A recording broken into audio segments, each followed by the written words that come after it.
Este esquema representa un poco todo lo que hemos visto aquí. Ahora bien, si yo les preguntara, ¿todos los estímulos que yo le genere a una neurona van a generar un potencial de acción? No. ¿Por qué?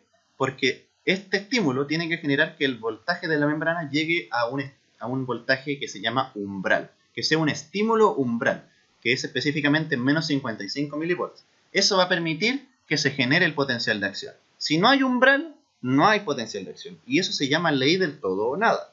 Sin ese estímulo llega al umbral, se genera todo el potencial de acción que ustedes ya saben. Pero si no llega al umbral, no va a generarse nada. Y estos son lo que se esquematiza así, que son inicios fallidos del potencial de acción. Aquí está la fase ascendente, donde aumentó la permeabilidad del sodio, llegamos a un pico, donde se cierran los canales de sodio y ya va a estar aumentando la permeabilidad del potasio.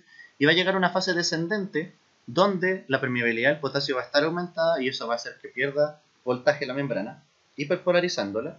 Y acá actúa la bomba sodio-potasio. Ahora, esta fase que está acá, todo esto se le conoce como periodo refractario. ¿Por qué? Porque este es un punto donde no se pueden generar segundos potenciales de acción. Hay dos tipos de fases refractarias. Uno que es el periodo refractario absoluto, que va desde la fase ascendente hasta un poco antes después del pico, donde sí o sí no podemos generar un nuevo potencial de acción. Y por otro lado está la fase refractaria o el periodo refractario relativo, que es todo este sector que está acá.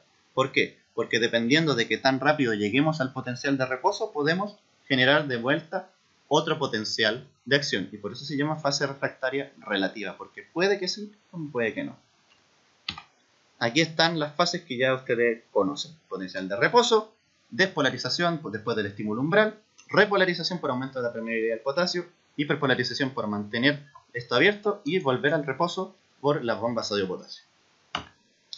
Aquí está el umbral que yo les había dicho y que estos dos conceptos tienen que entenderlos porque el estímulo que genera el potencial de acción es aquel que toca o sobrepasa el umbral y por eso el estímulo supraumbral es aquel que genera el potencial de acción. En cambio el estímulo subumbral, que es el estímulo que no llega al umbral o sobre él, no va a generar un potencial de acción y solo genera inicios fallidos de este proceso.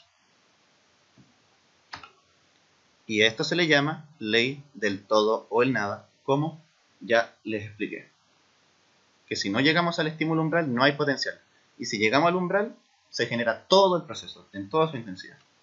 Por lo tanto es o todo o nada.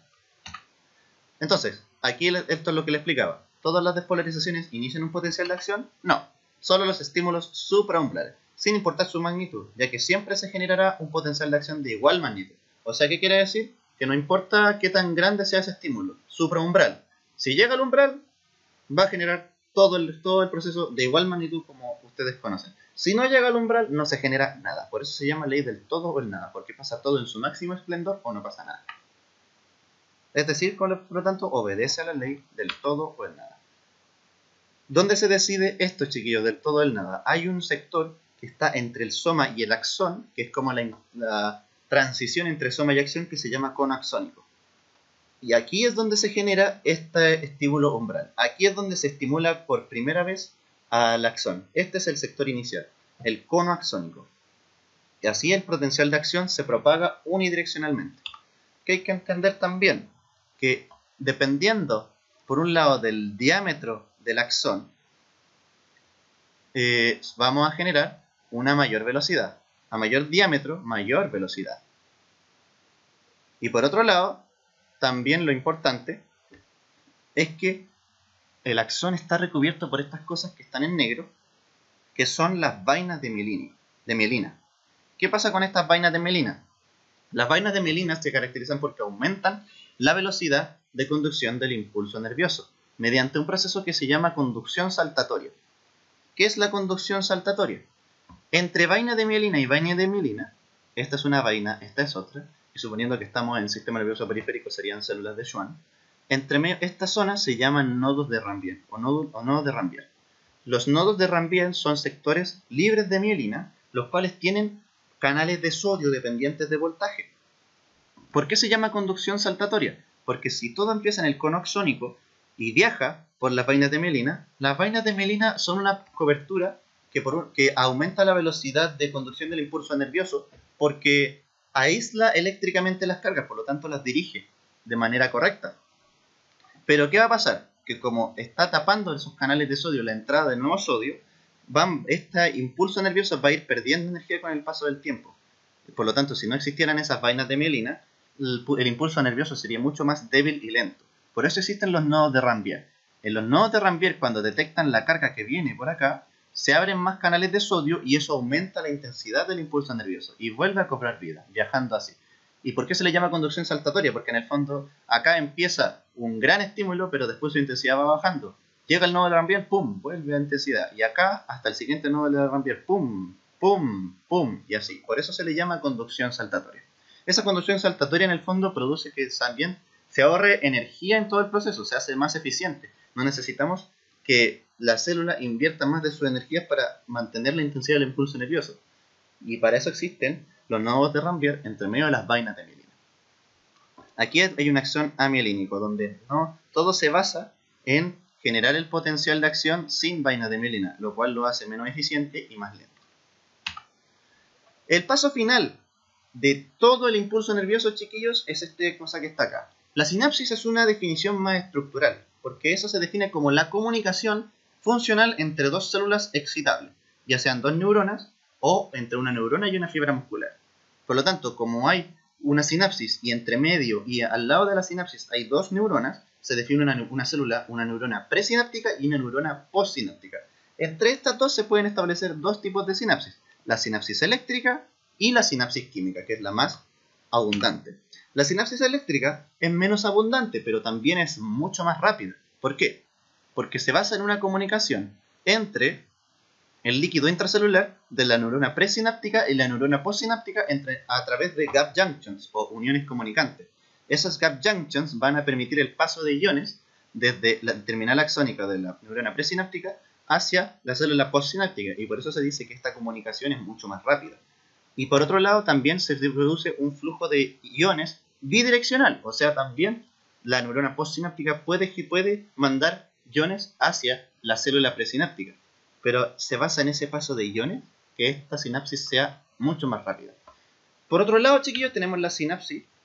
Aquí es lo que les veía. Si llegan iones sodio, si se aumenta la permeabilidad al sodio en la neurona presináptica, ese sodio va a difundir por los canales de gap junctions y eso va a generar que la neurona postsináptica se excite. Y después tenemos la sinapsis química, chiquillos, que es la más abundante. Es un poco más lenta que la eléctrica, eso es pregunta de prueba. Pero aquí está importante que la entiendan porque es la más clásica, es donde existen los famosos neurotransmisores. Y esta comunicación siempre es unidireccional. También hay que entender de que entre neurona presináptica, el botón sináptico de la neurona presináptica y la célula postsináptica existe lo que se llama espacio sináptico, que es toda esta zona, que establece un poco la comunicación entre la terminal axónica de la neurona presináptica y la dendrita de la neurona postsináptica. En este espacio donde ven van a ocurrir todo el proceso de sinapsis química con la liberación de neurotransmisores hacia la otra neurona. ¿Cómo ocurre esto? Primero, chiquillos, tenemos acá es como la estructura de toda la sinapsis química. Tenemos el botón sináptico de la neurona presináptica, la dendrita de la neurona postsináptica y el espacio sináptico entre estas dos. ¿Qué ocurre, chiquillos? El proceso que tienen que entender. Cuando llega la despolarización, el impulso nervioso, cuando entra el sodio, al cambiar el potencial de membrana en esta zona, se abren canales de calcio dependientes de voltaje. Esos canales de calcio dependientes de voltaje van a permitir que aumente la concentración de calcio al interior del botón sináptico. Y ese aumento de calcio va a permitir que estas vesículas que están acá, estas son vesículas que contienen neurotransmisores, viajen hacia la terminal axónica hasta este extremo y se fusionen con la membrana, permitiendo que estos neurotransmisores salgan al espacio sináptico. Y al salir al espacio sináptico ocurren dos cosas. Uno, que van a actuar sobre los receptores postsinápticos, o sea, de la neurona postsináptica. Y por otro lado, se pueden reciclar a través de bombas recaptadoras que se llaman, que permiten el reciclaje de los neurotransmisores que no se utilizan. Entonces, eventos, como habíamos dicho, el potencial de acción llega al botón sináptico, ¿cierto? Después se abren los canales de calcio dependientes de voltaje, como hemos visto. Entra el calcio al botón sináptico. El calcio después permite la fusión de las vesículas con la membrana presináptica. Se libera el neurotransmisor al espacio sináptico y este se une con los receptores postsinápticos. Y en la neurona postsináptica se pueden abrir canales de sodio o canales de cloro, dependiendo si es un potencial excitatorio o un potencial inhibitorio. Y en base a eso, aquí esta es una imagen que resume un poco todo el proceso que les acabo de mencionar, que llega el potencial, se abren canales de sodio, entra el sodio, el calcio que quiere decir, se abren canales de calcio, entra el calcio, eso permite que las vesículas se fusionen con la membrana y eso se libera el neurotransmisor. El neurotransmisor después se une a los receptores postsinápticos y ese neurotransmisor después puede o destruirse o reciclarse, volviendo al botón sináptico. Entonces, ¿qué va a pasar en la membrana postsináptica? Se puede generar un potencial postsináptico excitatorio o un potencial postsináptico inhibitorio. Y esto, chiquillos, ¿de quién depende? Del receptor, no del neurotransmisor. O sea que el neurotransmisor, un mismo neurotransmisor, puede generar un potencial postsináptico excitatorio o inhibitorio dependiendo del receptor al cual éste llegue.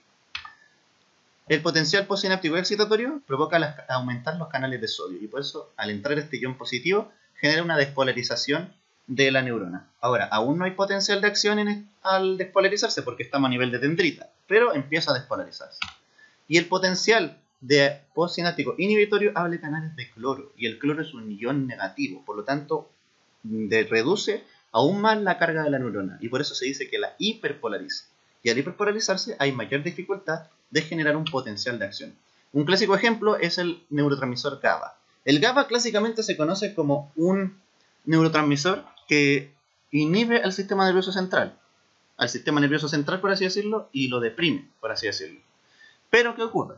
Que dependiendo de la zona de donde estemos, el GABA puede ser inhibitorio, aumentando la permeabilidad al cloro, o excitatorio, dependiendo del receptor, aumentando la permeabilidad al sodio. Por lo tanto, recuerden, depende del receptor, no del neurotransmisor. En el caso del inhibitorio, aquí tienen todo el proceso, que al salir el neurotransmisor, ese permite el aumento de la permeabilidad al cloro. ¿Y eso qué va a producir? Que esta es la carga de reposo de la neurona postsináptica, disminuya aún más. Y eso se conoce como potencial postsináptico inhibitorio. Fíjense que va a costar más llegar al umbral y generar un potencial de acción.